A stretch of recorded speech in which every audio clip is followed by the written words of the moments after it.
김진의 돌직구쇼에 오신 여러분 반갑습니다. 김진입니다. 저는 오늘도 저희 돌직구쇼 오픈 스튜디오 앞에 나왔습니다. 이 추적추적 비가 내리고 있습니다. 이 비가 그치면 날씨는 한층 더 쌀쌀해질 걸로 보입니다.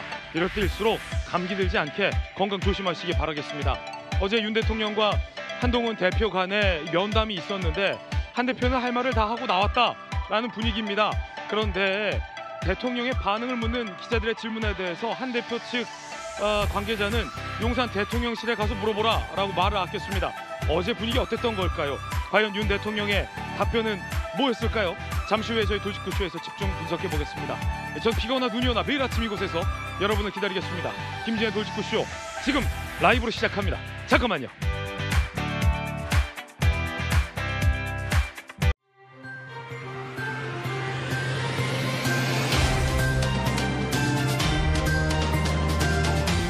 신문 읽어주는 남자입니다. 어제 한동훈 대표가 대통령과 면담을 했습니다. 81분간의 차담이었습니다. 한 대표 빨간 파일 들고 갔습니다. 대통령에게 뭐라고 얘기했는지, 대통령의 답변은 뭐였는지 한 대표 측 관계자는 용산 대통령실 가서 물어봐라 라는 답변을 기자들에게 했다는데 오늘 그 이야기 돌직구쇼에서 나눠보겠습니다. 조금 전 확인된 소식은요. 한 대표가 오늘 오전 일정 취소하고 뭔가를 수고 중이라고 한다 라는 소식도 들어와 있습니다. 한 대표는 오전 일정을 왜 취소한 걸까? 뭔가를 중대 결심을 발표하려는 건 아닐까? 여러 관측도 나오고 있습니다. 잠시 후에 뉴스톡 보도 저희 돌직구쇼에서 집중 보도해드리겠습니다. 오늘 조간신문 4가지 키워드 함께 보시죠. 먼저 첫 번째 키워드입니다. 첫 번째 키워드는 뭘까요? 이겁니다. 빈손. 중앙일보 1면입니다. 어제 대통령과 당 대표 간의 회동에 대해서 각 언론들은 뭐라고 분석했을까요? 중앙일보는 빈손으로 한 대표가 돌아왔다라고 분석했습니다. 81분간 회동했지만 합의문을 발표 못했다. 한동훈 대표는 직접 브리핑하겠다고 했었지만 브리핑도 직접 하지 않았다. 그냥 돌아갔다. 용산에서는 빈손 회동 아니다. 대통령이 경청했다라는 입장입니다만 여권에서는 빈손이다라고 평가절하하고 있는 분위기입니다. 한 대표가 요구했던 이 3가지 사안에 대해서 사실상 대통령이 거절한 것으로 언론들은 보고 있습니다. 이어서 다음 키워드입니다. 두 번째 키워드는 이겁니다. 기술진, 동아일보 6면 기사입니다.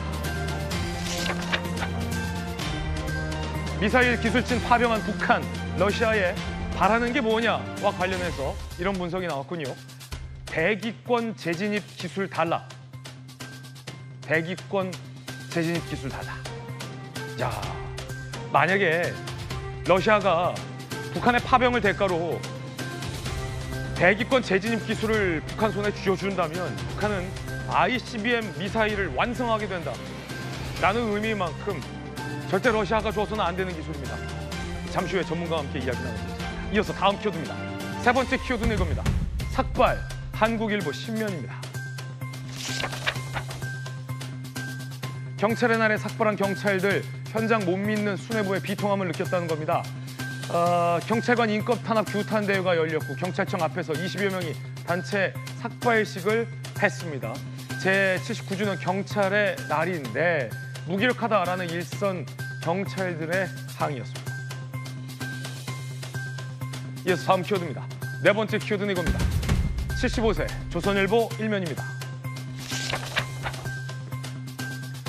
노인 기준을 65세에서 75세로 높이자 대한노인회장이 이중근 노인회장이 취임했는데 이 정년을 늘려서 초고령 사회를 대비하자라는 제언이 나왔습니다.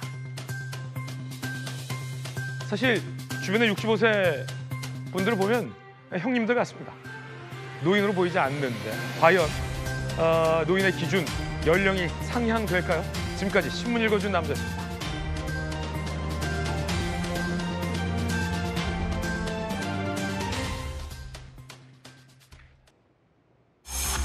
사진 보이시나요? 자막으로 가렸군요.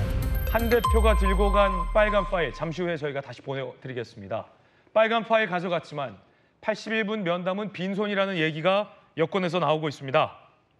일단 한 대표와 윤 대통령이 만난 그 장면부터 보겠습니다. 오늘 없습니다.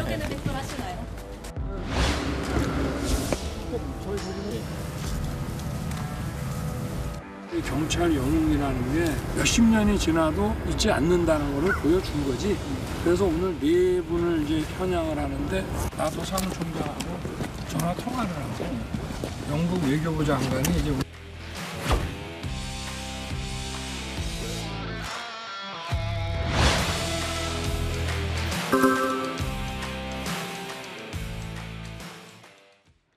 이른바 산책을 하는 과정에서 대통령이 나토 사무총장과의 통화 내용 그리고 이 경찰은 뭐 영웅이다 등의 이야기를 했습니다.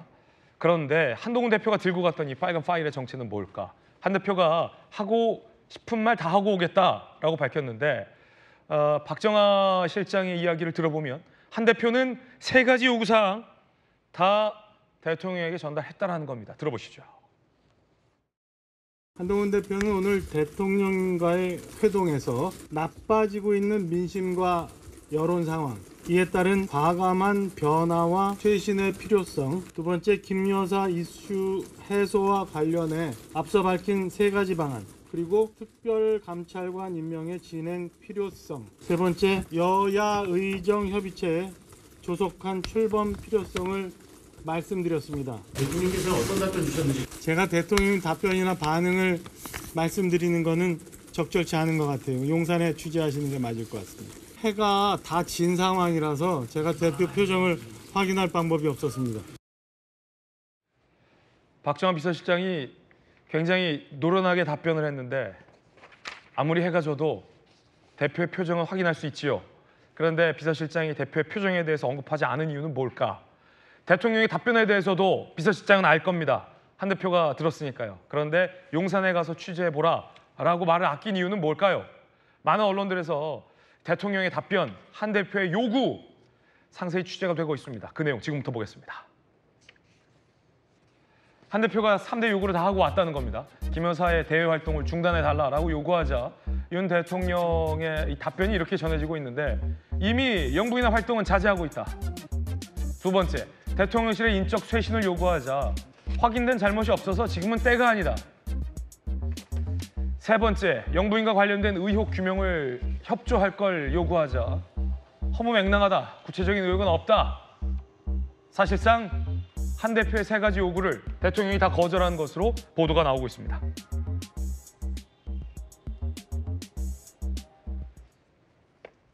한 대표와 대통령 사이의 이견이 확인되는 그런 순간인데 자,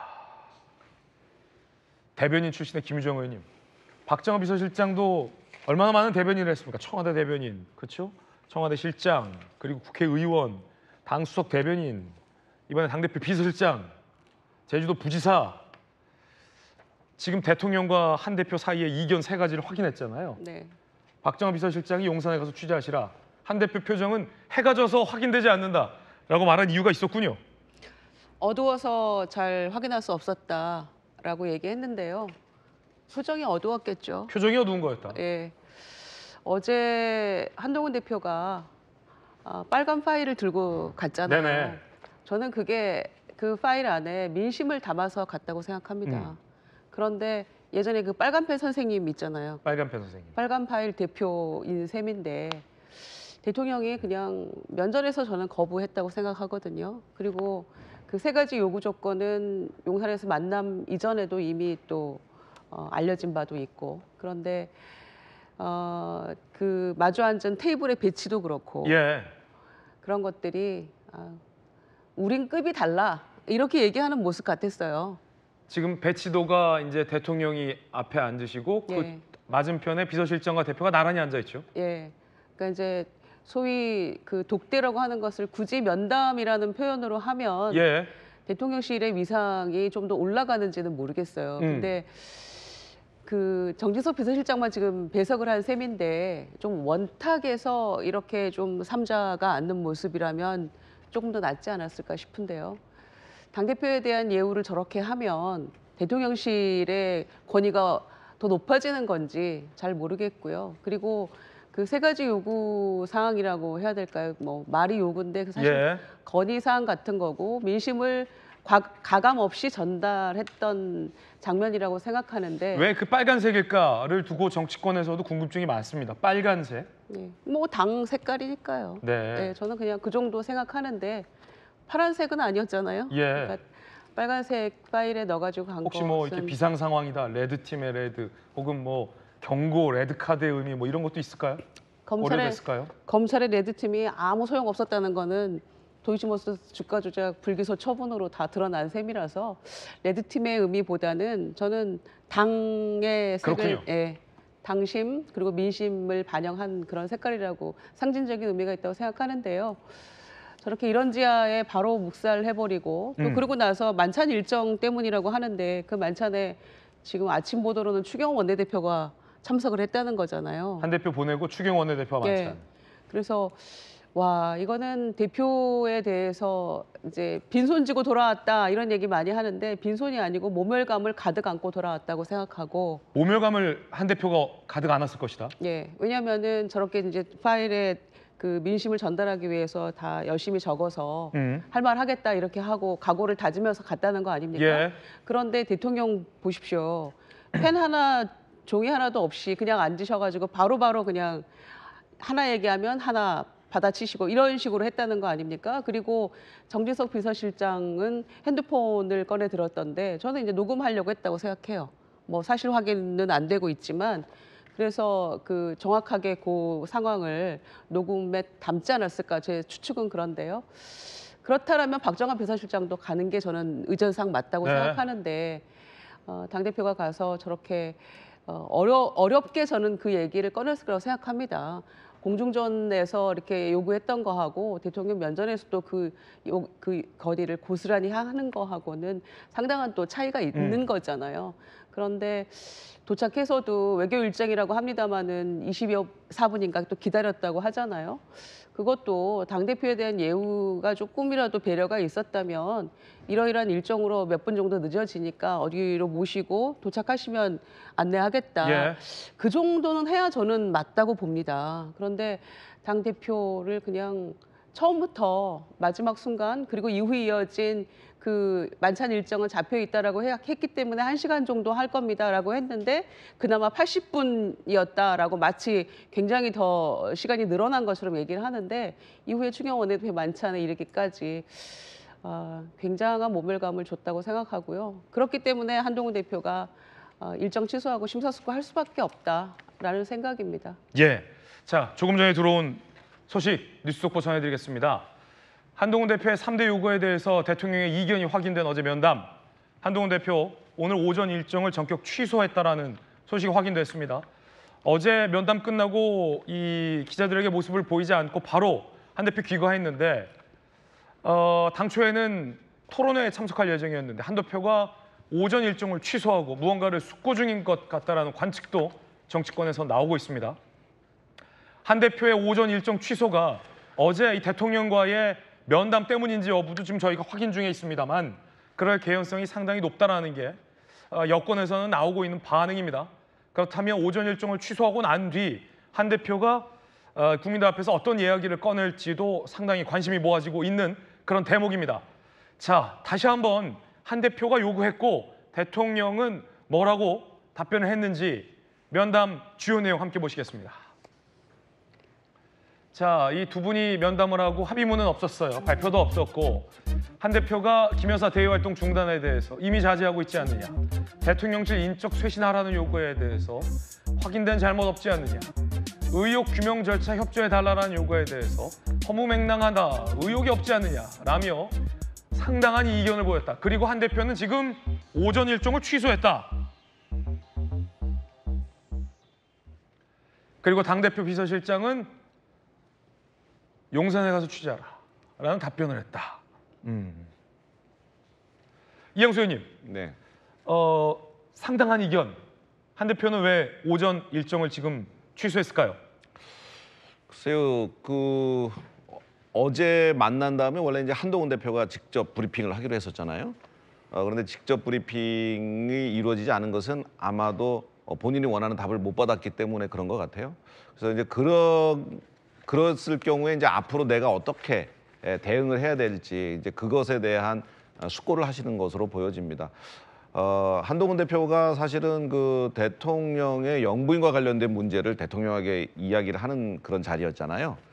상당히 어려운 얘기고 어려운 자리였을 텐데 그래도 조목조목 할 얘기를 다 했었다라고 이제 그렇게 얘기가 들려오고 있고 그리고 이제 혹시라도 본인이 놓치는 얘기가 있다든지 좀 토론이 깊게 들어가면 그것에 대한 보충 자료로 얘기하려고 이렇게 빨간 저런 자료까지 이렇게 준비를 해 간 것으로 이렇게 알려지고 있습니다.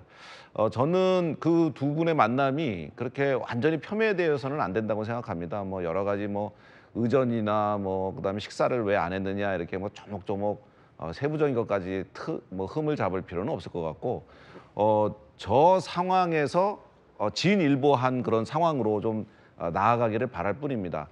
사실 지금 아직은 대통령실에서 뭐 거부했다 안 받았다 이런 얘기는 없는 것 같고 한동훈 대표가 충분히 이야기를 전달을 했고 지금 대통령께서는 그리고 대통령실에서는 그것에 대한 검토와 이제 앞으로 어떻게 할 것인지 그런 이야기를 지금 하고 있는 것 같은데 한 대표는 일정 취소하고서 뭔가를 좀 숙고 중인 것으로도 보이는데 어떤 얘기 들고 나올까요? 정확한 건 제가 알 수가 없죠. 그런데 아마도 지금 대통령실에서 이미 한동훈 대표가 이야기한 여사님의 활동을 자제해달라. 이거는 이미 진행이 되고 있는 것 같아요. 받아들여지는 것 같아요. 왜냐하면 사실 어제 경찰의 날 기념식에 작년 같은 경우에는 대통령 네 분이 같이 나오셨는데 어제 대통령 혼자 나오셨거든요. 그러니까 일정을 자제하라. 이것은 이제 지금 이미 받아들여지는 그런 것 같고 다른 것들도 제가 보기에는 한동훈 대표는 사실 민심을 잘 아는 그런 위치에 있잖아요. 당대표로서 모든 이제 민심을 듣고 눈높이가 아마 국민들 눈높이에 맞춰져 있을 겁니다. 이것을 대통령한테 전달한 거기 때문에 대통령실에서도 그렇게 뭐 가볍게 생각하지는 않을 거고 충분히 심사숙고해서 당 대표의 의견을 존중하리라 저는 생각을 합니다. 김관선 변호사님. 네. 그런데 이견이 좀 상당히 보여요. 많은 언론에서는 사실상 대통령께서 거절 내지 거부를 한 것으로는 보도되는 언론도 조금 전에 저희가 소개를 해드렸는데 상당한 이견 세 가지 중에 영부인의 활동을 자제하라라는 것은 이미 자제하고 있다. 그리고 인적 쇄신하라라고 하니까 지금은 때가 아니다. 구체적인 의혹이 없지 않느냐. 그리고 조사에 협조해달라. 뭐 어떤 영부인과 관련된 그러자 허무맹랑한 의혹들 아니냐. 라면서 이 상당한 대통령의 이견을 보였고 한 대표는 뭔가 어떤 생각을 할까요? 좌절감을 느꼈을까요? 아니면 무언가 안 되겠다. 영부인 의혹과 관련해서 대통령실을만 믿고 기다려서는 안 되겠다라는 생각을 했을까요? 오전 일정 지금 취소하고 있는데 한 대표 지금 무슨 생각하고 있을까요? 제가 볼 때는요. 한 대표는 안 될지 알았을 거예요. 왜냐하면 대한민국에서 윤 대통령이 제일 잘하는 사람이 아마 한동훈 대표일 거예요. 그래서 이 세 가지를 미리 던져놓고 어떻게 뭐 압박을 한 겁니다. 근데 압박을 했는데 처음 회동부터 좀 문제가 생기는 거예요. 왜냐하면 독대하자고 했는데 지금 2+1이 된 거 아닙니까? 그러면 그거부터 뭔가 저쪽에서는 대통령실에서는 이 회담 자체를 그렇게 중요시 보이는 게 아니고 그냥 어쩔 수 없이 한다는 그런 생각을 하고 있는 거예요. 독대 자리도 마찬가지죠. 어떤 대표의 중요성, 현재 시구의 돌파구에 있어서 대표 역할 네. 이런 게 굉장히 중요하게 생각한다고 한다면 여당 대표잖아요. 마주 앉아야죠. 그리고 영부인에 관한 의혹이 지금 제일 블랙홀 아닙니까? 그럼 이 얘기를 하려면 서로 허심탄회하게 이 얘기를 해야 하는데 이건 뭐 제3자까지 끼워서 이 얘기해야 한다? 뭐 신문이나 언론에서는 오히려 뭐 정진석 비서실장이 옆에 동서가 하는 것이 뭐 훨씬 나을 수 있다 이런 얘기하는데 저는 거기에 동의하지 않습니다. 어쨌든 그러면 한 대표는 어떤 생각을 할까요? 지금? 한동훈 대표는 이번 회동이 결과 이럴 줄 알았고 네. 그다음에 대통령이 절대로 변하지 않을 거라는 거 알고 있었을 거예요. 예. 일단 뭐 나온 얘기가 그거 아닙니까? 뭐 자제하고 있다. 의혹은 뭐 별거 뭐 없다는 얘기 예. 아니에요? 인적 쇄신도 이건 말이 안 된다는 취지니까 이 답 다 이미 나올 걸 알고 간 거예요. 그러면 이제 그 다음에 플랜이 좀 있겠죠. 그러면 제가 볼 때는 이제 마지막 버스를 놓쳤다고 보거든요. 만약 버스를 놓치면 그 다음에 어떻게 하겠어요? 근데 한동훈 대표는 민심을 따라갈 수밖에 없어요. 대통령이 변화를 해야 한다는 거에 대한 인식이 안 돼 있는 상태이기 때문에 예. 아무리 이 얘기 해봤자 벽에 대고 두드리는 그러한 꼴밖에 안 된단 말이에요. 그러면 심사숙고하는 것도 결론은 아마 예측했을 거고 그러면 이제부터는 뭐 민심을 따라간다는 건데 민심이라는 게 뭐죠? 여론조사 다 나왔잖아요. 특검해야 한다는 거 나온 거 아닙니까? 영부인 특검이요? 그렇죠. 그럼 영부인 특검부터 시작해가지고 앞으로 방향을 이제 대통령과 같이 갈 수 없어요. 이제는. 왜냐하면 3대를 해소해야만이 11월 달에 이재명 대표에 대한 재판이 있고 거기에 우리가 대비해서 훨씬 더 민주당이나 이재명 대표보다는 우리가 변화를 혁신을 해서 준비된 상태에서 이재명 대표가 재판을 받아야 하는데 오히려 이재명 대표에게 유리한 이러한 상황을 계속 가지고 가는 것은 대표로서 이제 더 이상 가져갈 수가 없어요. 알겠습니다. 그래서 아마 대통령과의 결별을 결심하고 있다. 제가 볼 때는 결별 결심하면서 만에 하나라도 예. 한동훈 대표가 어떤 브리핑을 하겠다랄지 기자회견을 하겠다고 하면 그것은 굉장히 아마 커다란 이슈가 나올 겁니다. 자, 그래서 앵커의 모닝콜 지금 바로 전화 걸겠습니다. 모닝콜 걸 텐데 오늘 모닝콜을 받을 상대는요. 한 대표와 가까운 김종혁 최고위원에게 모닝콜을 걸겠습니다. 앵커의 모닝콜 지금 시작합니다.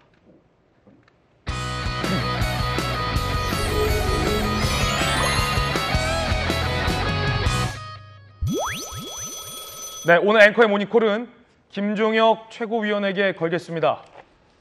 김 최고위원님 모닝콜 받으셨습니까? 네, 김 앵커님 오랜만입니다. 네. 어제 한 대표와 대통령의 면담이 있었고 조금 전 저희들이 박정하 실장의 브리핑도 봤습니다. 지금 한 대표께서 오전 일정을 취소하고 있다라는 소식도 저희가 확인했는데 혹시 한 대표 오전 일정 취소한 이유가 뭘까요? 뭐 어저께 회담을 둘러싸고 여러 가지 논의가 있습니다만 사실은 뭐 국민 여러분의 눈높이에 맞추지 못하는 그런 회담이었다는 건 부인할 수 없는 사실이고요. 네. 또 그 회담 자체의 내용 자체도 한동훈 대표로서는 굉장히 좀 서운하고 씁쓸한 대목이 많았던 것 같습니다. 예. 그래서 한 대표로서는 생각을 좀 정리하고 계시는 것 같고요. 아마 오후에 강화도 그 당선 인사를 가기로 돼 있거든요. 거기에서 뭐 기자들과 만나지 않을까 그런 생각이 듭니다. 혹시 대표가 어떤 입장을 밝히거나 입장을 좀 가다듬고 있다라고 봐도 될까요? 아니, 그러니까 뭐 입장을 가다듬는다는 게 사실 저희가 이번 회담이 그렇게 큰 성과가 있기는 쉽지 않다는 건 알고 있었습니다. 네네. 왜냐하면 회담을 단독 회담을 요청했는데 꼭 면담이라는 표현을 하고 그다음에 또 그 비서실장을 배석시켜야 된다라고 주장을 하는 거나 시간 같은 것들을 이 오후 차담으로 밀어내는 것들을 보면서 예. 대통령실에서 우리가 요구했던 공개적으로 요구했던 이 부분에 대해서 대답을 주실 생각이 별로 없구나라는 건 알고 있었기 때문에요. 네. 그 부분에 대해서 이렇게 크게 실망하거나 그런 건 아닙니다. 그래서 뭐 이렇게 이번 회담이 잘 안 됐기 때문에 무슨 극적인 어떤 조치를 취하겠다라든가 그건 아닌 걸로 알고 있어요. 그렇군요. 그런데 그럼에도 불구하고 어제 회담은 사실은 굉장히 그 의전적인 면에 있어서 실망스럽고 또 죄송한 얘기지만 굉장히 무례한 것 아니었습니까? 예를 들면 무슨 저 대통령께서 나토 사무총장과 전화를 하느라 25분 늦게 오신 거는 뭐 그럴 수 있죠. 근데 그렇다 치더라도 그 당대표를 밖에서 서서 거의 30분 가까이 서서 기다리게 안에서 뭐 앉아 있으라고 하는 것도 아니고 기다리게 했다라든가 그다음에 그 대통령실에서 기자들이 아니라 대통령실에서 사진을 찍어서 배포를 했는데 그 사진을 보면 대통령이 근엄한 표정으로 그 두 사람을 앞에 놓고 꾸짖는 듯한 표정으로 있는 그 사진들 그리고 거기서 주인공은 그냥 대통령 얼굴만 보이고 한동훈 대표 같은 경우는 뒤통수나 옆 얼굴을 슬쩍슬쩍 비춰 보이는 그런 자료들만을 내보내셨거든요. 예. 거기다가 거기에 이제 우리 쪽에서는 비서실장을 비롯해서 아무도 가지 못했는데 대통령은 주변에 있는 많은 분들을 대동해 오셨고 그 같이 오신 분들 중에는 그 이른바 김건희 여사 라인이라고 지목을 받아서 교체 요구를 받고 있는 그 비서관도 계시고. 김종혁 최고위원님, 대통령의 어제 이제 면담을 수행하기 위해 온 대통령실 직원 중에 이른바 김 여사 라인으로 지목된 직원도 대통령을 수행해서 왔다고요? 뭐 저는 그렇게 알고 있습니다. 그러니까 그런 것들이 뭐 여러 가지 사인이 이거는 뭐 당신에게 내가 별로 해줄 얘기가 없어라는 것들을 암시적으로 얘기하는 것 같고요. 더구나 그 백미는 마지막 부분은 저 4시 반에 회견을 한다면서 처음에는 뭐 이게 잘 되면 식사를 할 수도 있어라는 얘기가 나왔지 않습니까? 예. 이것 자체도 어떻게 받아들이기에는 내 말 잘 들으면 내가 밥 먹여 보낼게 라는 식으로 들릴 수도 있어요. 그래서 굉장히 부적절해 보이다고 생각을 했는데 근데 정작 어제는 6시까지 내가 만찬이 있으니까 회담을 끝내야 된다고 했는데 예. 그 끝나고 나서 만난 분들이 용산의 참모들과 추경호 원내대표라는 거 아닙니까? 추경호 원내대표 만찬을 했다. 아니 그러면 예. 추경호 원내대표가 대통령과 그 당대표가 만나서 회견을 하느라고 얘기하느라고 좀 30분 늦어진다면 거기에 대해서 불편해하고 불평을 하실 것 같습니까? 그건 아니지 않습니까? 예. 근데 굳이 6시에 만찬 있으니까 빨리 끝내. 뭐 이런 식의 분위기를 만들어내는 것을 도대체 어떻게 받아들여야 될지 여러 가지 면에서 그리고 저는 말이죠. 그거 장면을 보면서 느낀 게 예. 이재명 대표하고 만나실 때는 어떻게 하셨습니까? 이재명 대표하고 만났을 때는 최대한의 예의를 갖추셨잖아요. 그리고 거기서 이재명 대표는 뭐 A4용지를 줄줄이 읽어가면서 어떻게 보면 대통령을 상당히 좀 모욕하는 그런 행동도 하셨는데 네. 이번에 같은 경우는 당대표가 어떻게 해서든지 이 문제를 해결해 보자고 독대 요청도 드리고 당정에 함께 가야 되지 않느냐라고 그렇게 마련된 자리인데 그 자리에서의 그 의전 같은 것들이 너무나 눈에 보이는 것이어서 네. 굉장히 불편했습니다. 불편했다. 그럼 한동훈 네. 대표는 3대 요구안에 대해서 사실상 대통령의 명확한 거절 의사를 들었다라고 보시는 겁니까? 그렇게 보입니다. 왜냐하면 뭐 실제로 거기에 대해서 구체적으로 무슨 얘기를 했다는 얘기는 안 하시더라고요. 근데 예. 뭐 이러이러한 요구를 했다라는 얘기만 하고 거기에 대해서 대통령이 뭐 만약에 좀 긍정적인 얘기를 하셨으면 이렇게 대통령께서 얘기를 해주셨다라고 말할 거 아닙니까? 근데 네. 그런 얘기가 일체 없이 그냥 이러이러한 얘기만을 했는데 라고 말꼬리를 흐리는 걸로 봐서는 뭐 대통령께서는 그에 대해서 어떠한 긍정적 대답도 하지 않으신 걸로 보입니다. 예. 상당한 이견이 지금 언론에서 취재돼서 보도되고 있는데 한 대표는 오늘 오전 일정을 취소하고 생각을 가다듬고 있다고 말씀을 주셨어요.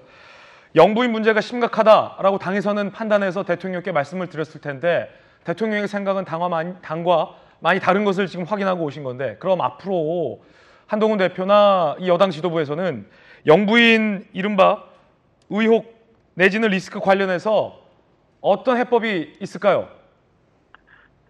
저희는요, 아까 뭐 조금 전에 이제 김광삼 변호사님 말씀도 듣기는 했지만, 좀 많이 과하게 가신 거고요. 김 여사 특검. 예, 그거는 저희는 일단 국민 눈높이에 맞춰서 지적을 계속 할 겁니다. 근데 그것이 뭐 어떤 것으로 귀결될지는 아직까지는 잘 모르겠어요. 근데 지금 걱정하는 것은 이번 회견 이후에 예. 국민들께서 이 회견을 바라보면서 굉장히 실망하실 거라고 저희는 생각을 합니다. 그래서 대통령의 지지도가 더 떨어질 수도 있거든요. 그렇게 되면 대통령의 국정 운영 동력이 계속 상실되거나 굉장히 장애를 받게 될 텐데 그렇게 될 경우에 우리 당 의원들이 지난번에 민주당이 내놓은 특검법안에 4명이 이탈표가 나왔었는데 예. 저희 기본 입장은 민주당이 내놓은 특검법은 이것은 악법 조항을 너무나 많이 포함하고 있기 때문에 절대로 우리가 받아들일 수 없다는 입장입니다. 예. 그리고 한동훈 대표는 거기에 대해서 간송령도 내렸었고 또 당론으로 거부 방안을 채택했음에도 불구하고 4명이 이탈이 있었는데 만약에 여론이 더 나빠지고 대통령 지지도가 더 떨어질 경우에 혹시라도 이 이탈이 생겨서 우리가 전혀 원치도 않고 예상하지도 않던 결과가 나오면 그러면 어떻게 할까에 대해서 굉장히 고민하고 있습니다. 김 여사 통과 이제는 뭐 장담 못하는 상황이 되는 것 아니냐? 그것을 걱정하고 있는 거죠. 왜냐하면 그렇게 될 경우에는 민주당이 이번에 제기한 김건희 여사 특검법에 따르면요, 민주당이 사실상 임명하는 특검이 우리 당의 공천 문제, 명태균 씨의 공천 문제를 빌미로 삼아서 압수수색을 할 수 있는 그런 법적 근거까지 있는 것 같거든요. 네. 그러니까 이렇게 될 경우에는 저희 당으로서는 말이 안 되는 거죠. 받아들일 수 없는 거죠. 알겠습니다. 자, 김종혁 최고위원, 바쁜 와중에 앵커의 모닝콜 전화 연결했습니다. 김 최고위원님 감사합니다. 감사합니다. 여러 가지 이제 진솔한 이야기, 또 격앙된 반응까지 좀 들을 수 있었습니다. 이양수 의원님, 네. 한동훈 대표 쪽에서는 굉장히 실망감 있는 면담 결과였고 대통령이 사실상 모든 것을 다 거부했다. 영부인과 관련돼서 이렇게 받아들이고 있다는 것이고 한 대표가 상당히 기대도 안 했지만 생각을 가다듬는 시간이 필요하다. 그리고 앞으로 계속 용산에 대해서 영부인 문제에 대해서 지적을 할 것이다. 그러면서 어제 면담 자체가 야당 이재명 대표만도 못한 대접을 받고 왔다라고 느낀다라는 얘기 지금 모닝콜을 통해서 다 나왔는데 어떻게 들으셨습니까? 김종혁 최고위원이 아직 기자신 것 같아요.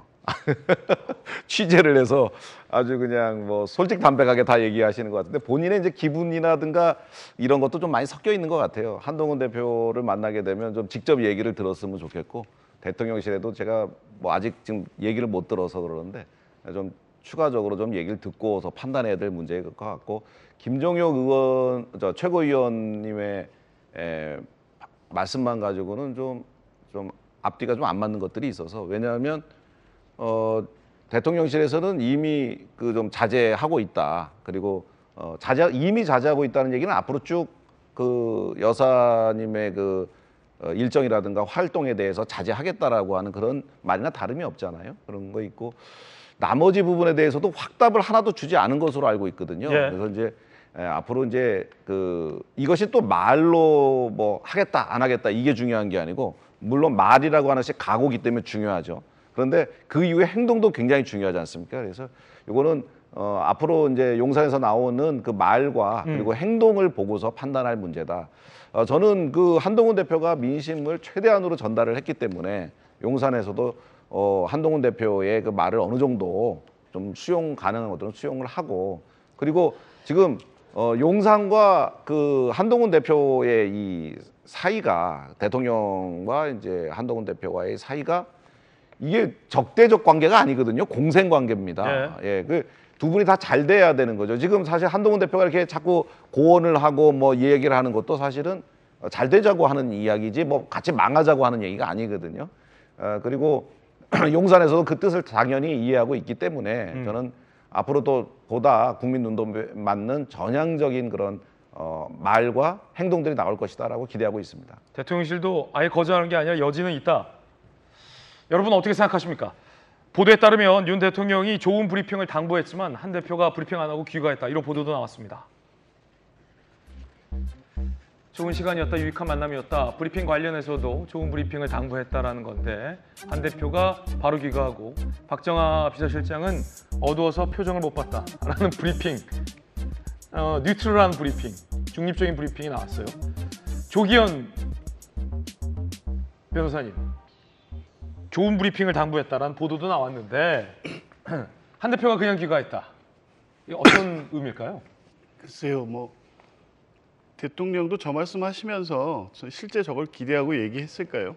저걸 받아들이는 한동훈 대표의 또 심정은 어땠을까요? 그러니까 전혀 의미 없는 당부였다고 보여지고 전체적인 어떤 이 면담의 분위기는 지금 그 표현한 박정아 비서실장의 브리핑도 그렇고 조금 전에 김정혁 최고위원의 브리핑도 그렇고 말씀도 그렇고 뭐 한동훈 대표로부터 직접적인 얘기를 다 듣고 뭐 하지는 않지만 적어도 어떤 상황과 분위기였는지는 아는 거 아니겠습니까? 제가 볼 때는 대통령과 한동훈 대표 사이에 지금 현재 상황에 대한 실질적으로 한 1%의 인식 공감도 없었다고 보여집니다. 완벽하게 다른 얘기와 다른 생각을 하고 있었던 자리가 아니었나 보여집니다. 어쨌든 어제 회담에 그 결과 또 성과가 없을 거라는 건 사실 누구나 예상하고 있었던 거 아니겠습니까? 그런데 혹시나 하는 생각이 있었죠. 왜냐하면 지금 워낙 김건희 여사 관련된 여러 가지 문제가 제기되고 있고 또 남은 의혹이 어디까지 갈지에 대한 예측도 안 되고 있는 상황입니다. 그런 상황에서 대통령과 여당 대표가 만났을 때 최소한의 어떤 인식에 대한 공감도 이루어지지 않는다고 하면 이것은 여권 전체 위기에서 더 나아가서 공멸하는 게 아니냐 이런 거 여권 내부에서 먼저 나오고 있었던 거 아닙니까? 그런데도 이런 상황 인식 때문에 적어도 대통령께서 한동훈 대표의 얘기를 수용하는 모습은 취하지 않을까라는 기대나 예상이 있었던 것도 사실이죠. 근데 역시나 전혀 윤석열 대통령의 생각도 지금 뭐 여러 가지 상황에 대한 인식도 바뀌지도 않았고 바뀔 생각이 전혀 없다는 게 확인이 됐고요. 저는 이 두 분의 관계는 돌이켜 보면 2024년 올해 1월 달에 그때 끝난 것 같아요. 그때 김건희 여사 디올백 문제로 가지고 갈등하고 사퇴 요구 비서실장을 통해 전달됐을 때 이런 두 분의 오랜 관계나 이런 상황을 아는 사람들 다 약속 대련인 것 같은데 이런 얘기하고 있었잖아요. 그 연장선상에서 계속 지금 두 분의 관계 그래도 여당 대표고 대통령이 지금 상황에서 만난다면 최소한의 어떤 뭐 인식의 공감대 그리고 제안한 한동훈 대표가 제안한 몇 가지 문제에 대해서 전향적인 답변을 통해서 일단 봉합하고 어떤 다른 길을 모색하는 정도까지는 하지 않을까 생각했는데 그때 이후에 실제 한동훈 비대위원장 사퇴 요구를 했을 때 이미 윤석열 대통령의 마음속에서 한동훈 대표는 지워졌고 그리고 그러니까 이제 그 전당대 대표 경선 나왔을 때에도 소위 말하는 일시 문자까지 공개되면서 막았던 거 아닙니까? 이렇게 해서 당대표가 계속해서 독대 요구를 하고 이러니까 그것마저 안 받으면 너무 이제 대통령이 좁은 그러니까 이런 인식의 여당 대표를 인정하지 않는 모양새로 가는 것이 부담스러웠기 때문에 그런 차원에서 한번 만나줄게 의미만 부여했던 거지 이 상황에 대해서 같이 논의하고 해법을 모색하겠다는 생각은 아예 없었던 게 아닌가. 네. 그 결과표를 어제 받아들고 왔기 때문에 어제 박정아 비서실장 또 오늘 그 김정혁 최고위원의 말씀처럼 대단히 실망하고 격앙된 분위기가 있을 수밖에 없는 상황인 것 같습니다. 보도에 따르면 한 대표가 면담이 끝나고 주변 측근들에게 어떤 반응을 보였을지가 보도되고 있습니다. 함께 보시죠. 할 말은 다 했다. 그런데 반응이 없었다. 라고 주변 측근들에게 답답함을 토로했다라는 보도가 나왔습니다. 앞서 김종혁 최고위원의 앵커의 모니콜을 통해서도 저희가 사실로 확인할 수 있었는데요. 김종혁 최고에게도 한 대표가 해야 할 얘기는 다 했는데 점점점라며 말끝을 흐렸다 라고 얘기했다라는 겁니다. 그런데 대통령실은 어제 면담에 대해서 면담 분위기에 대해서 어떻게 얘기하고 있을까요? 다양한 주제로 대화를 나눴다. 표정도 밝았고 분위기가 좋았다.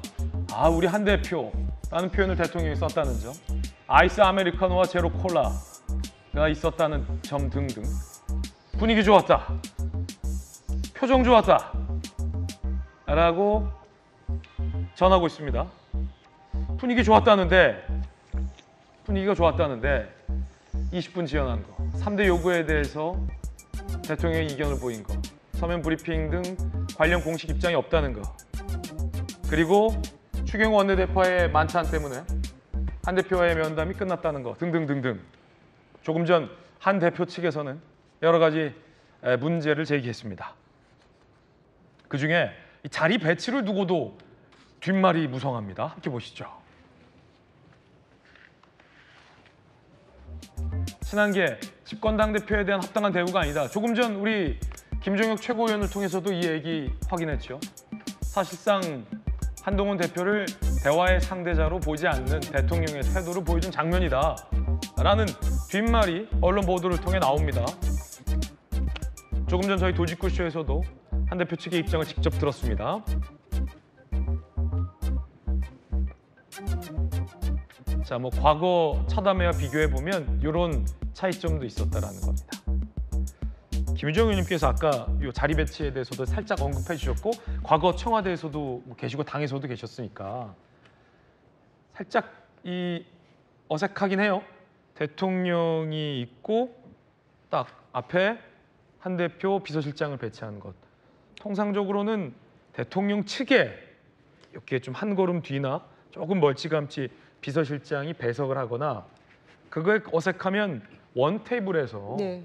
이렇게 한 대표 측 비서실장, 박정아 실장도 오라라고 해서 양쪽에 대변인이나 비서실장들이 수첩 들고 어떤 대화 나누는지 쓰고 마주 앉아서 두 분만 마주 앉아서 얘기하는 게 통상의 자리 배치도인데 보면은 의자가 좀 네모난 테이블이었던 것 같기도 해요. 우리 스튜디오에 있는 대형 화면에서도 보면 좀 이렇게 스튜디오에 있는 화면 좀 한번 크게 잡아줄 수 있으면 같이 보실까요, 김정현님? 자, 이렇게 네모난 테이블에서 있어서 네모난 테이블에 좀 한계 같기도 하고 그런데 또 지금 사진을 좀 보시면 테이블이 지금 두 개가 연결돼 있거든요. 그래서 저 네모난 테이블 하나 빼면 정석 실장 그 옆에 앉을 수도 있는 문제인 것 같기도 해서 어떻게 보십니까? 이 자리 배치. 매우 잘못된 자리 배치라고. 매우 잘못된 자리 배치라고 본다. 어째서요? 과거의 드라마 대사에 저걸 딱 표현할 수 있는 게 있는데 네. 방송에 부적합한 것 같아서 생략하고요. 예. 적어도 당대표에 대해서 예우하려면 최소한 원탁이어야 된다니까요. 원탁. 예, 아니면은 조금 더 작은 테이블에 비서실장은 뭐 조금 뭐 비껴서 앉던지. 예, 그래서 적어도 이게 그 당대표를 그래 내가 한번 만나줄게 뭐 의무방어전처럼 그런 게 아니라면 적어도 조금은 그 의전을 좀 격식을 갖춰서 하는 게 필요했다라고 생각하고요. 아까 김종효 최고가 이 대통령실에서 공개한 사진과 어떤 한 대표 뒤통수, 옆통수, 뭐 표정, 대통령 표정, 팔짱 얘기도 나왔는데. 그렇죠. 그거 어떤 얘기예요, 그런 건? 그러니까 한동훈 대표의 표정을 저희는 읽을 수가 없잖아요. 지금 대통령실에서 이 사진이나 그다음에 영상을 공개를 한 거기 때문에 기자들이 찍은 게 아니거든요. 그러면은 지금 뒤통수 소위 보고는 우리가 표정을 읽을 수가 없기 때문에 대통령만 지금 이렇게 테이블에 두 손을 올려놓고 그 얘기하는 그런 표정이라서 옆, 뒤 이 모습밖에 안 보이잖아요. 지금 한동훈 대표는. 그러니까 어두워서 표정을 읽을 수 없기도 하지만 저 사진 보고도 우리는 읽을 수가 없어요. 저 환한 불빛 아래서도 그런 생각이 들고 아까 이제 그 소위 김여사 라인이라고 불리우는 사람도 함께했다는 산책할 때 있었다는 거 아닙니까? 한 사람이. 그러니까 그걸로서도 이미 답을 자리에 앉아서 면담을 시작하기 전에도 이미 답은 나온 거다라고 이제 미뤄 짐작할 수 있는 장면이라고 생각하고요. 지금 대통령 지지율이 20%를 횡보하고 있는 이 상황인데 그중에 가장 핵심적인 원인이 김건희 여사와 관련된 문제고 어제 국감에서도 지금 뭐 그동안 알려지지 않았던 사실들이 막 다 뻥뻥 터졌어요. 그런데도 그 상황에서 이루어진 이런 대통령과의 만남이 이렇게 끝났다는 것은 심각한 문제다. 최소한 국정 운영을 하는 어떤 최소한의 동력을 마련하기 위한 그런 자리로 될 줄 알았고 조금이라도 기대를 했던 많은 사람들이 아마 굉장히 실망했을 것 같고요. 지난번에 김건희 여사 특검 관련해서는 추경 원내대표도 그렇게 얘기를 했고 한동훈 대표도 이거는 부결시켜야 한다고 마치 당론처럼 이제 얘기가 됐었는데도 불구하고 이탈표가 4명이 생겼었잖아요. 그러면은 지금 오늘 심사숙고해서 한 대표가 이제 어떤 생각을 할지 모르겠습니다만은 지금까지 당정 원팀을 계속 다 양쪽에서 강조를 했었고 우리는 뭐 공동 운명체라는 얘기도 대통령이 해 왔었는데 이제는 갈라설 결심할 수 있다고 생각하고 당정 분리 이런 마음으로 갈 수 있다고 생각합니다. 그래서 다음번 특검 표결할 때는 자율투표로 갈 수도 있는 거죠. 그러면 누구도 그 결과는 예상 못한다고 생각합니다. 예. 그래서 자리 배치가 주는 그런 상징적인 의미가 결과적으로는 대표가 더 큰 모멸감 또 벽에 대고 얘기하는 것 같다 이런 생각하면서 돌아오게 만든 이유 중에 하나였다고 생각합니다. 예. 자, 물론 아직까지는 한 대표 측 반응만 나왔어요. 같은 면담이긴 합니다만 정지석 실장도 배석했고 대통령실에서 하나둘 입장이 나올 가능성도 상당히 큰 상황으로 보입니다. 대통령실에서는 어제 면담에 대해서 대통령이 어떤 답변을 했고 분위기는 어땠다라는 일종의 반박도 가능할 것 같아서 대통령실 공식 입장 나오면 그 입장도 저희가 전해드리겠습니다. 첫 번째 이야기 전해드렸습니다. 문재인 전 대통령과 문다희 씨. 아버지인 문재인 전 대통령이 딸의 음주운전과 관련해서 입장을 아직도 내지 않고 있습니다. SNS 활동을 아예 자제하고 있다는 보도도 전해드렸는데 SNS에 게시물이 올라왔다고 하는데 문 전 대통령의 SNS 내용입니다.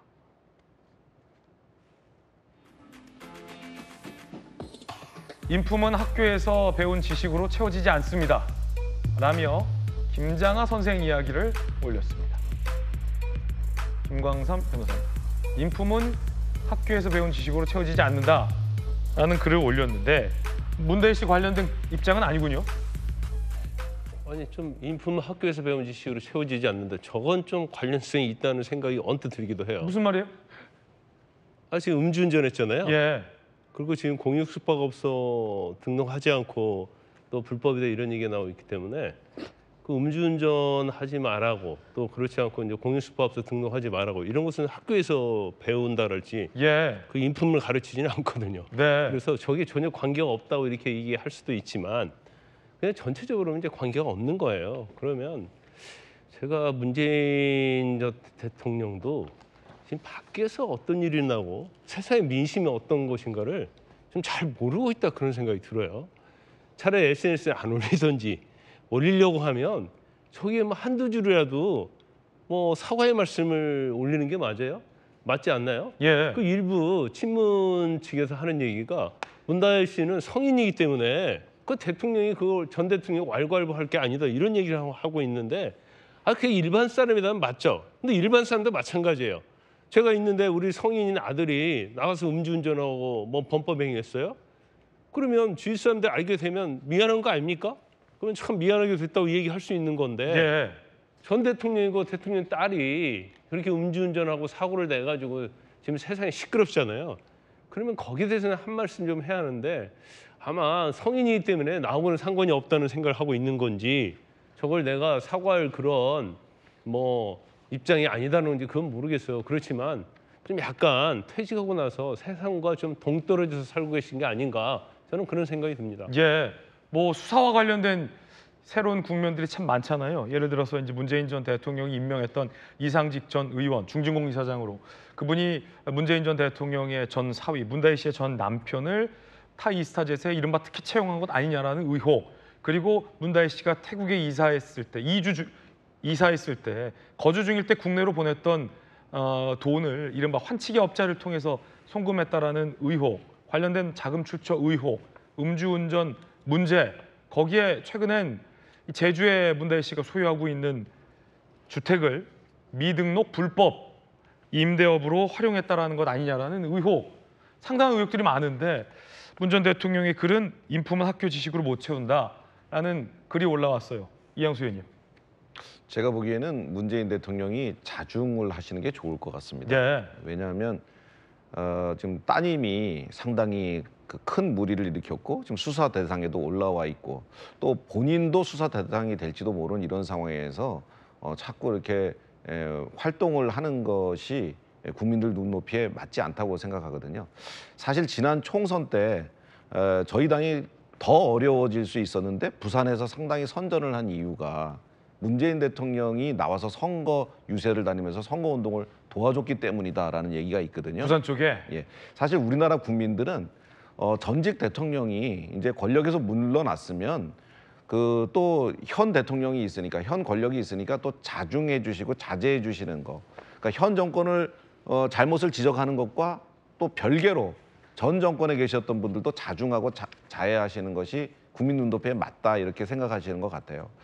또 그런 의미에서 이번에 또 금정구 선거를 당초에 아주 박빙이라 그랬거든요. 그래서 나중에 큰 표 차이로 저희가 이긴 이유가 사실 저희가 잘해서라기보다는 이재명 대표하고 조국 대표가 부산을 완전히 누비고 다니면서 오히려 부산 그 금정 구민들의 그 어떤 마음을 자극했다라고 보거든요. 그러니까 저희가 잘못해서 저희에 대한 심판이 될 수 있을 그런 선거에 또 어떻게 보면 잘못이나 책임이 있는 이재명 대표나 조국 대표가 그렇게 가서 표 달라고 하는 것이 국민들 눈에는 골상 싸나왔을 수 있었거든요. 그래서 저는 문재인 그 전 대통령께서도 지금의 여러 가지 상황을 고려해서 국민 눈높이에 맞춰서 자중자애하시고 당분간은 좀 SNS 안 하시는 게 어떤가 제안드립니다. 그런가 하면 문다혜 씨가 이 불법 숙박업 의혹이 제주에 이어 서울까지 번졌습니다. 서울에 보유하고 있는 것으로 알려져 있는 오피스텔에 이른바 불법 임대 사업을 한 건 아니냐라는 의혹이 제기된 겁니다. 왜냐하면 이 오피스텔은 현행법상 숙박업소로 쓰일 수 없다라는 영등포구청 관계자의 얘기가 나왔어요. 그런데 문다혜 씨에게 제기된 의혹은 뭡니까? 영등포 오피스텔을 2021년 6월에 매입해서 제주 집과 마찬가지로 불법 숙박 어플리케이션 등을 이용해 숙박업을 운영한 것 아니냐라는 의혹이 제기되지 않았습니까? 영등포구청 관계자, 현장 실사를 진행해 증거가 있다면 바로 고발하겠다라는 입장도 밝혔습니다. 검사 출신의 김광선 변호사님. 네. 오피스텔은 숙박업으로 운영하면 안 돼요? 아니요, 아예 그게 못하게 돼 있죠. 그래요? 원래 이제 오피스텔은요 사무용 사무실이에요. 근데 이제 경우에 따라서는 이제 주거용으로 쓸 수 있도록 해놓죠. 네. 근데 숙박업소 자체는 불가능해요. 아예? 그렇죠. 애초에? 그렇죠. 뭐 신고하고 말고를 떠나서? 그렇죠. 아예 불가능한데 이걸 이제 공유 숙박업소를 편법으로 사용하는 경우가 있죠. 근데 이건 이제 불법이다 이렇게 볼 수가 있어요. 그런데 그 제주도 같은 경우에도 지금 제주시에서 조사를 하고 있다는 거 아닙니까? 고발해서 경찰에서 수사하고 있다는 건데 거기도 아마 뭐 여러 가지 이제 공유 숙박업소를 등록하려면 이제 조건이 있어요. 그리고 또 종류가 여러 개 있습니다. 그런데 아마 그 뭐 전원주택이라든지 그런 데 살 때는 본인이 주거하면서 이 숙박업을 할 수 있게 돼 있을 거예요. 그런데 지금 문다희 씨는 서울에 있잖아요. 그러니까 거기도 아예 요건이 안 되는 거예요. 그래서 지금 오피스텔 같은 경우에도 영등포구청에서 지금 숙박업 아예 등록도 안 돼 있기 때문에 과연 여기에서 누가 숙박을 했는지 이제 그걸 지금 추적하고 있다고 그래요. 그래서 추적하고 있는데 거기서 정말로 공유 플랫폼을 통해서 숙박을 했다고 한다면 이건 불법이 되는 거예요. 그렇군요.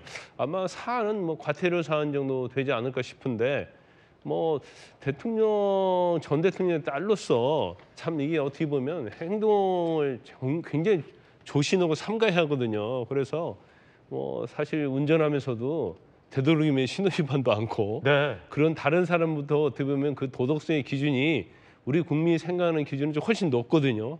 그런데 최근에 이제 오히려 일반 국민이 하지 않는 그런 행위들을 계속 불법적으로 하면서 문다희 씨가 과연 뭐 전 대통령 딸로서 어떤 뭐 아까 그 문재인 대통령이 SNS에 인품이란 뭐 올렸는데 인품이나 인성에 대해서 지금 논란이 되고 있는 거죠.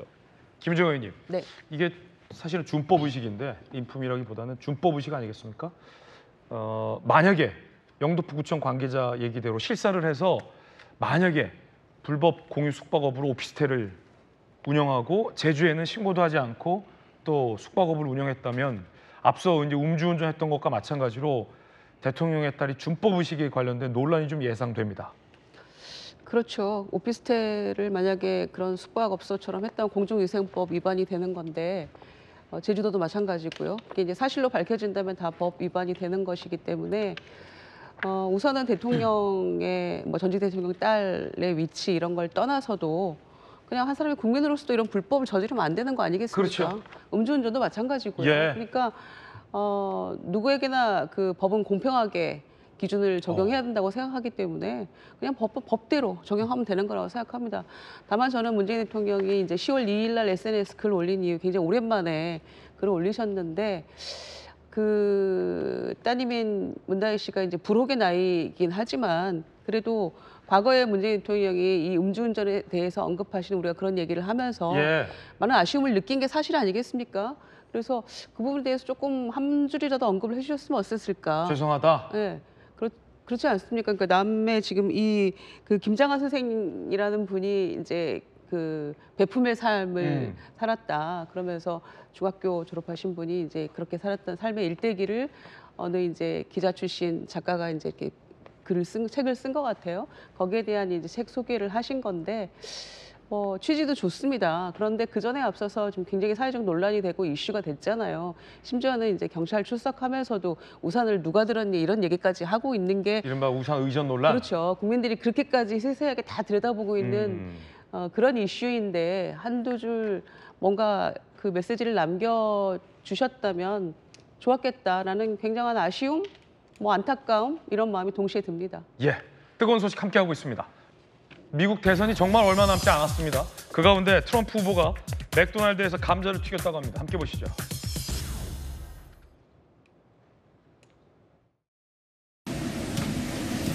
Shake. Move back into the oil.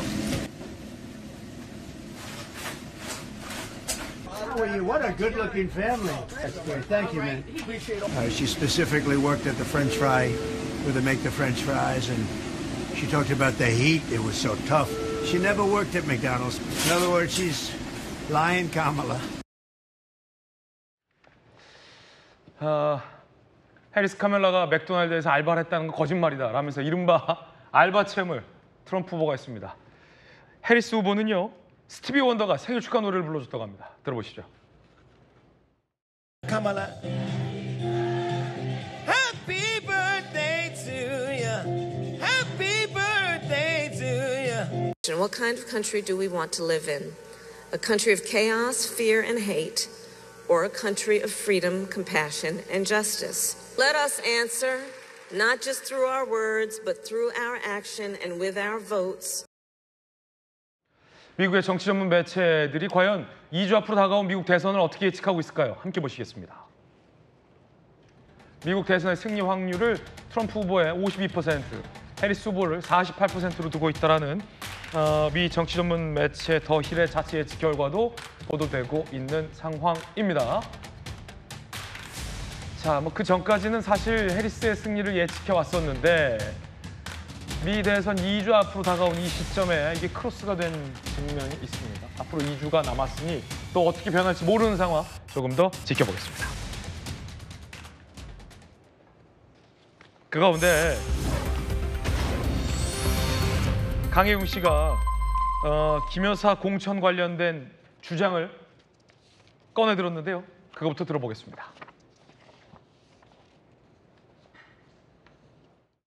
그때 명태균은 김건희와 친분을 주변에 자랑하면서 종종 무사, 주술사라는 얘기를 많이 했다고 그럽니다. 네네. 들은 적 있습니까? 네, 들었습니다. 무슨 뜻인가요? 이제 윤석열 대통령 같은 경우는 하지만은 칼을 잘 휘두르기 때문에 무사라고 했고, 그 김건희 여사 같은 경우는 밖으로 나가면 안 되는 줄술사, 어깨에 올라타서 이제 주술을 부리라는 그런 의미로 한 걸로 알고 있습니다. 예, 자 녹취 한번 들어보시겠습니다. 명태균이 때문에 김건희 여사가 선생이 그거 하라고 줬는데 그 걔 사는 꼬라지 한번 봐봐라. 김영선은 간단해. 내가 가부실 나오면 여사가 알아서 황금이하고 우리 내 생계가 안 되기 때문에 김영선한테 당신 공천 왜 받았어? 왜 그런 얘기한 줄 알아? 그러면 알아서 안 줘. 사모하고 전화해갖고 대통령 나는 김영선 했는데 이랬대. 김영선이 끝났어. 김건희가 명태균 때문에 김영선에게 공천을 줬다는 얘기를 들리는데 네. 전후 사정을 잘 아는 증인이 보시기에도 명태균 때문에 김건희가 김영선의 공천을 준 거로 보이십니까? 네. 그러자 여당에서는 강혜경 씨가 들은 건 명태균의 전원뿐이지 않느냐라며 반박했습니다. 주진우 의원입니다. 명태균의 생계를 챙기라고 한 것은 김건희 여사의 육성을 직접 증인이 들으신 건가요? 아니면은 명태균으로부터 전해 들은 내용인가요? 명태균 대표로부터 전해 들었습니다. 네. 김건희 여사 육성을 한 통화를 여러 차례 들었을 수는 있는데 통화한 게 김건희 여사랑 명태균 씨랑 통화한 것이 몇 차례나 되는 것 같아요? 지금? 직접 정확하게 지금 기억하는 거는 제일 처음 제가 말씀드렸던 뭐 오빠 전화 왔죠. 이 부분은 제가 정확하게 들었는데 나머지는요? 나머지는 들은 그 육성으로 정확하게 기억나는 게 없습니다. 그럼 그 통화 한 차례 외에는 이제 명태균 씨가 김건희 여사에게 들은 내용을 말하는 것을 들은 것이네요. 네, 맞습니다. 네, 대통령 임기가 지금 시작된 후 김건희 여사와 명태균 씨가 통화한 내용을 직접 들은 것은 없겠네요. 전해 들었습니다. 네, 대통령과 직접 통화하는 것도 직접 들은 건 없으신 거죠? 네, 통화했다라고 얘기만 전해 들었습니다. 대통령의 육성을 들은 것은 아니고요. 네. 자, 결국 검사 출신 주진우 의원이 하고 싶었던 얘기는 강혜경 씨가 하고 있는 얘기는 결국 명태균의 주장일 뿐이다 라는 얘기로 보입니다. 자, 김광삼 변호사님. 주술사 얘기도 나오고 뭐 여사가 영부인이 김영선 의원의 공천을 줬다라고 얘기도 나왔는데 강혜경 씨가 얘기를 했는데 명태균이 그렇게 얘기를 했다라는 거군요. 근데 우리가 강혜경 씨가 지금 국감에 나와서 얘기를 하면 뭔가 막 핵폭탄이 있을 것 같고 뭔가 보수가 망할 것 같다 이제 그런 생각이 들었는데 이 내용을 전체적으로 보면 명태균 씨한테 들은 얘기를 하는 거예요. 김건희 여사하고 명태균으로 통화한 내용을 들었다는 것은 뭐 오빠한테 들었죠 뭐 이 정도. 그 이외에는 거의 없고 그다음에 보면 지금 민주당에서는 자꾸 뭐라고 하죠? 공익제보자 1호 그런 얘기를 하는데 지금 중요한 것 중에 하나가 여론조작 아닙니까? 이 여론조작이 뭐냐면 그냥 여론조작을 82회 정도 했는데 조작이 한 3, 4건에서 4건 된다는 거예요. 3건 아니면 4건.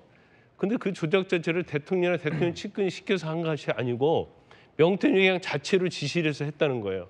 근데 좀 약간 이해가 안 되는 게 저 사람들 사실은 여론 전문가가 아니거든요. 예. 근데 강혜경 씨한테 하루에 뭐 2,000개 정도 그 안심번호 줘가지고 돌려서 그 ARS 같은 거 있잖아요. 그걸로 했다는 건데 저 사람들은 어떻게 했는가 이해가 좀 가지 않아요. 그래서 명태균 씨는 이제 전체적으로 보면 자기가 그냥 조사를 해서 약간 조작을 해서 그 뭐 27명인가요? 정치인들을 찾아가가지고 당신 이렇게 잘 나왔다. 아니면 이렇게 안 나왔으니까 이걸 살짝 내가 어떤 방법을 쓰면 당신 당선될 수 있고 여론이 잘 나온다. 이제 그런 식으로 거래를 한 걸로 보여요. 그러면 강혜경 씨나 명태균 씨나 다 똑같은 사람 아닙니까?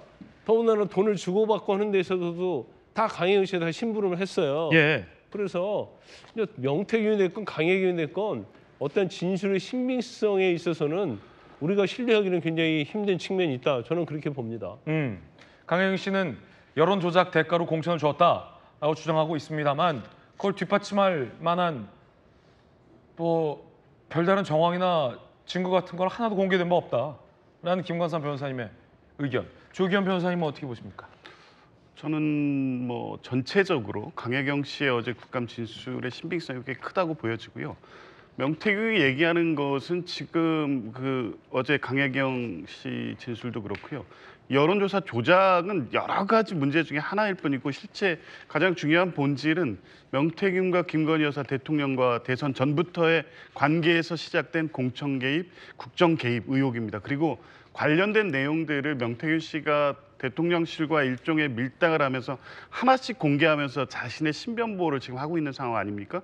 이미 공개된 내용만 해도 설마 이게 가능할까라고 했던 내용 중에 상당히 사실관계에 맞는 내용들도 나와 있는 상태고 그 이상의 공적 대화라든가 실제 관여 심각한 문제가 있다는 메시지라든가 녹취를 갖고 있다고 하고 있습니다. 그런데 어제 강혜경 씨가 국회에서 나온 얘기는 그런 것들을 뒷받침하는 다 내용들이었습니다. 명태균 씨의 전원을 통해서 얘기를 했다고 하더라도 이 전원 자체가 어느 정도 명태균이 과장하고 김건희 여사나 대통령의 관계를 대외에 보여주기 위해서 만들어냈다고 보기에는 너무 구체적이고 정확하고 앞뒤 정황이나 사실관계가 실제 결과로 나타난 것들도 많기 때문에 그러면 지금 명태균이 했다라는 이 주술사 이 얘기가 뭐예요? 주술사가 누구를 주술사로 표현한 거예요, 명태균 씨가? 주술사는 이제 김건희 여사를 표현했던 것 같고 명태균이? 예. 그리고 이제 대통령은 이제 무사로 이렇게 표현했죠. 그러니까 김건희 여사는 주술사로 이 무사의 어깨에 앉아서 이렇게 조종하는 것처럼 뭐 제가 구체적인 표현은 모르겠습니다만 이런 정식적으로 표현해서 실제 지금까지 뭐 계속 명태균의 녹취록이라든가 그게 김대남 씨의 녹취록에 나와 있는 것처럼 상당히 김건희 여사가 대통령의 어떤 결정이나 판단에 영향을 끼치고 있다. 그걸 상징적으로 주술사 무사로 어제 표현을 했고요. 명태균이 그걸 전달했을 때는 뭐 본인이 아마 김건희 여사가 내가 그렇다라고 얘기했던 게 아니라 실제 어떤 영적인 대화 이런 것도 많이 나눴다고 하고 꿈의 내용을 가지고 자기가 해법을 줘서 그게 현실화시켰다는 내용도 하고 이런 부분을 종합해서 이제 그렇게 표현을 한 것 같은데 어찌됐든 명태균 본인이 뭐 꿈에 대한 거든 주술에 대한 거든 어떤 영적인 거든 자기가 조언을 해서 어떤 걸 관철시키고 그게 김건희 여사가 받아들였다고 하면 이제 그런 어떤 뭐 체계를 그런 식으로 표현한 것 같습니다. 그렇군요. 중요한 본질은 이른바 공천 거래 의혹이 있었는지 도대체 김영선 의원이 차비를 명태균 씨에게 떼주었는지 떼줬다면 왜 떼준 것인지 등등에 대한 검찰 수사 결과가 좀 빨리 나와야 될 것 같아요. 자, 그런가 하면 국악인들이 또 양문석 의원의 사과를 촉구했습니다. 양문석 의원의 이 발언 때문이죠. SNS에 사과문을 올렸다가 뒤늦게 육성으로도 사죄를 했지만 상처받은 국악인들에게는 충분치 않았던 것 같습니다. 지난해 4월 4일 청와대 상춘제 간담회에 공연을 하는 경우를 나는 처음 봅니다. 대부분 이런 공연은 수백 명을 초청했었을 때 공연하거나 하는데 이분들이 기생인가요? 대통령 부인 왔다고 공연 상납하고 이분들이 기생들도 아니에요. 문화재들이에요. 정당한 대가도 지불하지 않고 사유화한 거죠. 특히 공연료도 지급하지 않고 홀대하는 국가유산청장과 대통령 부인 김건희를 비판함으로써 이런 일이 재발 하지 않도록 하려는 의도에서 그렇게 질의하였습니다. 저희 본의와 다르게 거칠고 다른 오해를 살 수 있는 표현에 상처받은 분들께 진심으로 사죄드립니다. 자, 어제 국악인들이 양문석 의원의 사죄를 다시 요구했습니다. 진정성 없다는 겁니다. 들어보시죠. 양문석 의원은 SNS에다가 사과문을 올리셨습니다. 그거는 진정성이 없고 눈 가리고 아웅식으로 했기 때문에 다시 사과를 받기 위해서 저는 이 자리에 모였습니다. 그날 이후로 저희 제자들이 선생님 이거 노래 배우면 우리 기생이 되는 겁니까? 제가 할 말이 없었어요. 의원님 뭐라고 답을 해야 됩니까? 알려주셔요. 그러고 그렇게 막말을 하십시오. 국악인들을 기생에 빗댔다라는 논란, 양문석 의원 끝내 사과는 했지만 국악인들은 사퇴, 제명, 진정성 있는 사과 등을 요구하고 있습니다. 커지는 양문석 의원 제명론입니다. 기생집 발언이 나왔고 국악인들 사과 제명 요구, 그러자 신중하지 못했다라고 사과. 그런데 사과를 하고 또 바로 15일 판을 짜서 공격해도 지치지 않겠다. 무소불 얘기를 했어요. 그러자 다시 국악인들이 저 진정성 없다라며 제명 촉구 규탄 대회를 한 겁니다. 이제는 아예 제명하라라는 요구까지 국악인들이 하고 있습니다. 자, 어제 국회 본청 앞에서 이렇게 국악인들이 양문석 제명하라, 사퇴하라 라는 요구를 했습니다. 진정성이 없는 사과라는 거죠. 판을 짜서 공격하고 있다라고 양문석 의원이 사과를 하고 다음 날 판 짜서 공격하고 있다. 이양수 의원님 이게 무슨 말일까요? 판 짜서 나를 공격하고 있다. 난 지치지 않겠다. 무소불.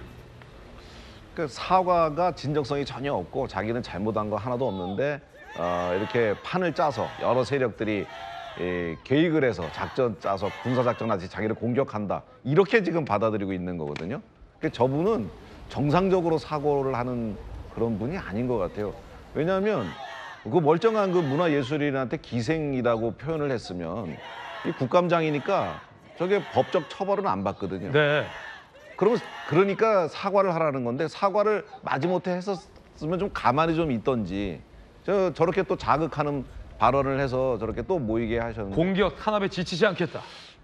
저분 진심으로 사과를 하는 그런 기회가 올지는 모르겠습니다만 그렇게 해야지만 우리 문화예술인들의 국악인들의 그 마음의 상처가 치유될 텐데 제가 보기엔 앞으로도 안 할 것 같은데 참 걱정입니다. 다른 사람이 대신 사과해 줄 수도 없고 이 문제는 만약에 민주당이 제대로 된 정당이라면 양문석 그 의원 윤리위에 회부해가지고 저 윤리직에 줘야 됩니다. 그렇지 않고서는 국악인들의 마음을 취할 길이 없다고 보여집니다. 김희정 의원님, 사과하는 것까지는 좋았는데 사과하고 다음 날 판을 짜서 공격해온다. 지치지 않겠다. 무소불처럼 가겠다라는 발언 때문에 국악인들이 어제 다시 이게 진정성 없는 거 아니냐. 이제는 제명하라라고 요구하고 있는데 김희정 의원께서 보시기에는 양 의원의 사과 진정성 있다고 보십니까?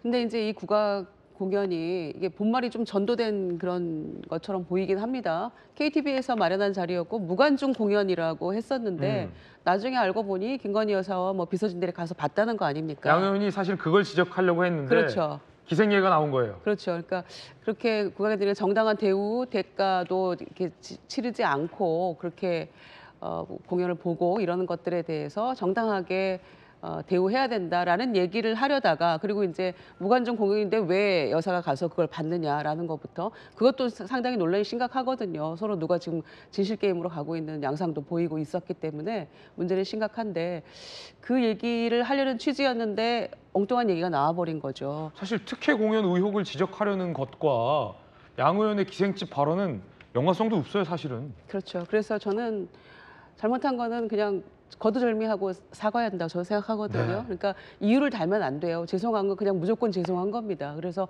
다시 한번 양문석 의원이 이 부분에 대해서 본인이 애초에 사과를 드릴 때 했던 마음의 진정성을 다시 한번 되살려서 죄송하고 반성한다는 말씀을 다시 한번 드리는 게 저는 맞다고 생각하고요. 사과에는 이유가 없어야 되거든요. 예, 앞뒤 사족이 없어야 됩니다.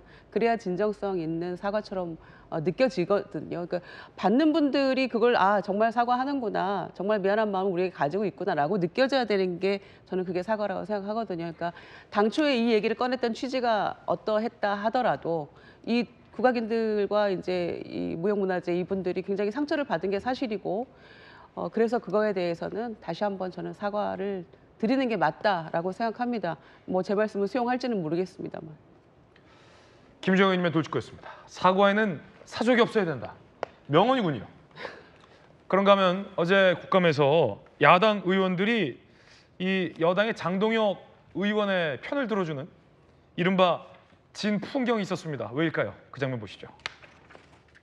대검찰청을 향해서 질의를 하는 것은 이해 충돌의 소지가 있다고 생각합니다. 스스로 회피하겠습니다. 이 신상 발언을 마치고 나가도록 하겠습니다. 장동혁 의원님 잠깐만 계세요. 잠깐만 계세요. 제가 당은 다르지만 굉장히 젠틀하시고 여러 가지로 반듯한 그런 질의도 하시고. 저도 기소가 당했었는데요. 변호사비가 수천만 원이 들었어요. 장동혁 의원은 선관위가 수사 의뢰도 하지 않았고요. 어떻게 관보 이미 게재했던 재산신고 3천만 원을 축소했다는 이유로 기소하는지. 법사위원들이 검찰로부터 기소의 무기로 악용될 소지도 있다라고 판단합니다. 오늘 회피는 허가하지 않는 걸로 이렇게 하고.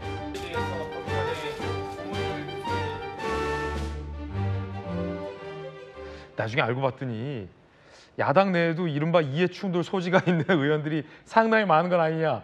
그래서 이 장 의원의 회피를 감싸준 거 아니냐라는 뭐 삐딱한 시석도 나와요. 글쎄요, 뭐 어쨌든 보기는 좋습니다. 네. 법사위 하면 하여간 20대 국회 초반부터 여야 간 아주 갈등과 다툼, 고성 뭐 이걸로 상징처럼 돼 있었는데 저런 모습은 어쨌든 이 검찰이 이 실제 공직청법 관련해서 과도한 기소가 아니냐는 비판이 제기될 수 있는 상황이고 뭐 여야가 공감대가 있을 수 있고 또 야당 의원들도 이게 이제 이런 식으로 기소를 했을 경우에는 좀 이 검찰의 공소권 남용의 피해자가 될 수 있다는 건 여야가 다르지 않다. 이 부분을 확인한 거고 저거고 그래도 이제 과하거나 부당한 기소에 대해서는 여야 뭐 할 것 없이 정치 모두가 피해자가 될 수 있기 때문에 이 부분의 문제를 상징적으로 지적하면서 어제같이 회피한 것이 그래서 이제 민주당 의원들의 공감도 얻을 수 있었던 것 같습니다. 예. 자, 국감과 관련된 이야기 전해드렸습니다. 너희 전쟁 중이야. 북한 접경 지역에 러시아 파병 소식을 우리 군이 대북 확성기로 알렸습니다. 자칫하면 너도 다음에 러시아 전쟁으로 끌려갈 수 있다라는 걸 알려준 겁니다. 북한 당국이 꽁꽁 숨기고 있는 사실을 우리가 확성기로 알렸다라는 내용이 나옵니다. 북한 병력 3,000명 규모 특별대대 편성됐다. 우크라이나 전쟁에서 북한군 6명이 숨졌다. 8명이 벌써 집단 탈영했다. 북한 당국이 사실은 접경 지역 군인들에게 숨기고 있는 북한의 파병 소식을 대북 확성기로 주민과 군인들에게 우리 군이 알렸다라는 내용이 나왔습니다. 자, 확성기 내용대로 이런 보도도 나와요. 우크라이나 매체에서는 북한군 교관들 현대 보병전 훈련 후 며칠간 식량 배급 없어서 숲에 방치돼 있다. 참다 못해 진지를 이탈했다. 탈영 북한군 18명이 러시아 당국에게 붙잡혔다라는 보도도 나오고 있는 그런 상황입니다. 자, 오늘 도움 말씀 주실 엄효식 전 합참 공보실장 스튜디오에 모셨습니다. 엄 실장님 어서 오십시오.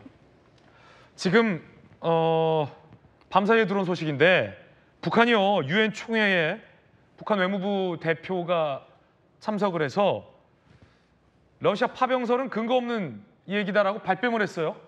국가의 이미지를 더럽히려는 근거 없는 소문에 언급할 필요를 느끼지 않는다. 온 세상이 북한군이 파병되는 것까지 다 봤고 우리 국정원이 사실상 관제를 송출하는 우리 위성, 대한민국 위성으로 러시아 태평양 함대가 북한군 실어나르는 모습까지 봤는데 북한이 발뺌을 하고 있습니다. 오민식 실장님, 북한은 발뺌한다고 발뺌되는 게 아닌데 왜 이러는 건가요?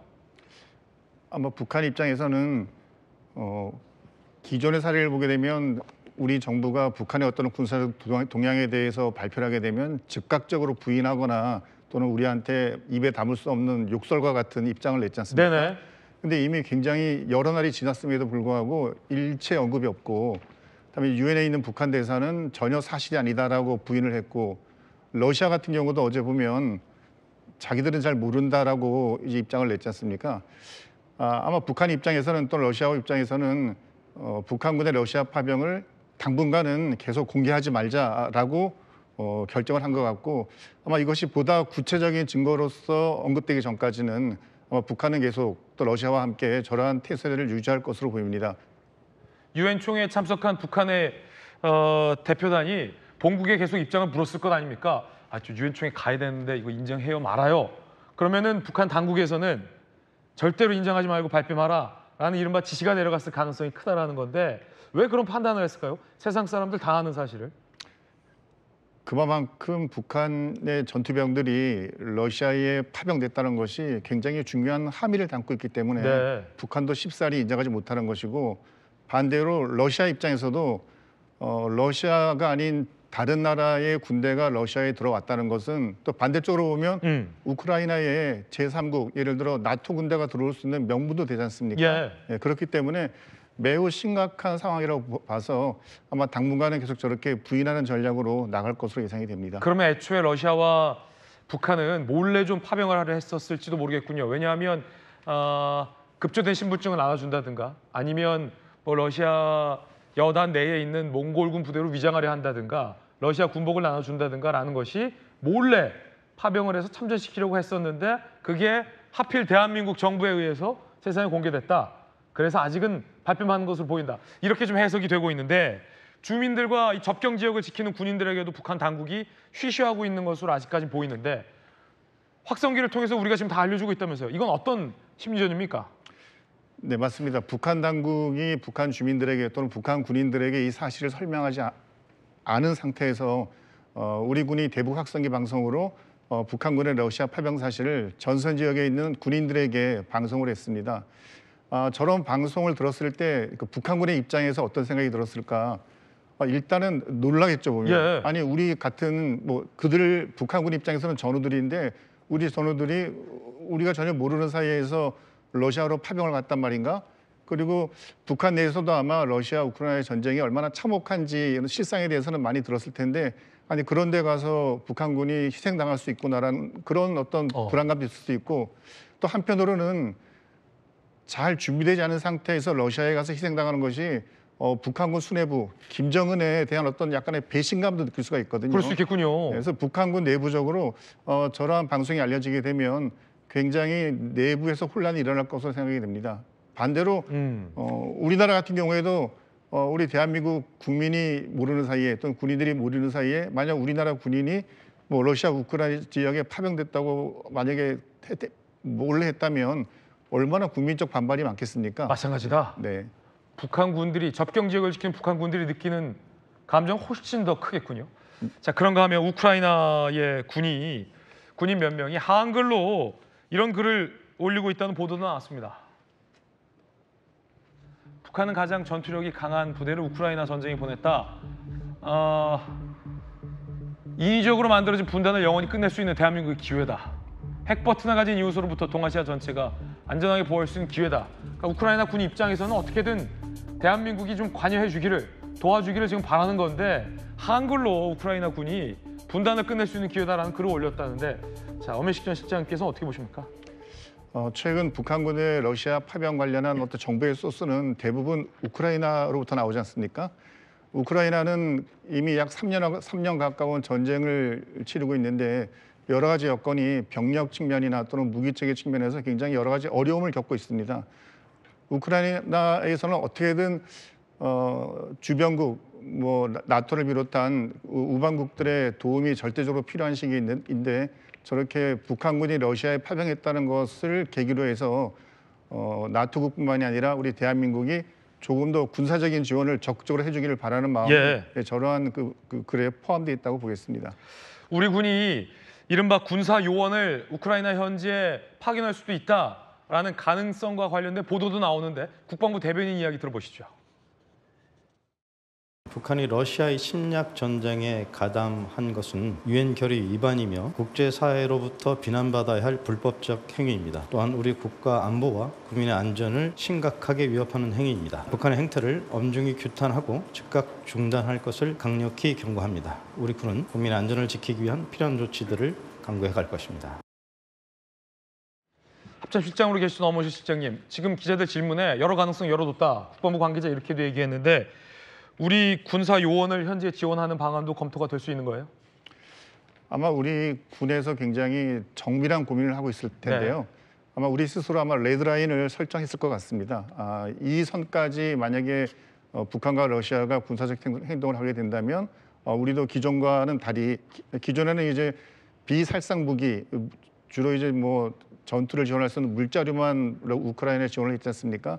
그런데 우리가 설정해 놓은 레드라인을 넘었을 경우에는 우리가 기존에 그 지원하던 비살상 무기의 수량을 증가한다든지 또는 전투와 직접적으로 연관이 되는 지원할 수 있는 무기들, 뭐 예를 들면 뭐 전자전 무기 체계라든지 또는 뭐 안티드론 이런 무기 체계들을 지원할 수 있고, 그보다 더 그 상황이 악화됐을 경우에는 살상형 무기들, 뭐 155mm 포탄이든 또는 천궁과 같은 지대공 무기 체계들, 뭐 이런 것들이 지원될 수 있다고 봅니다.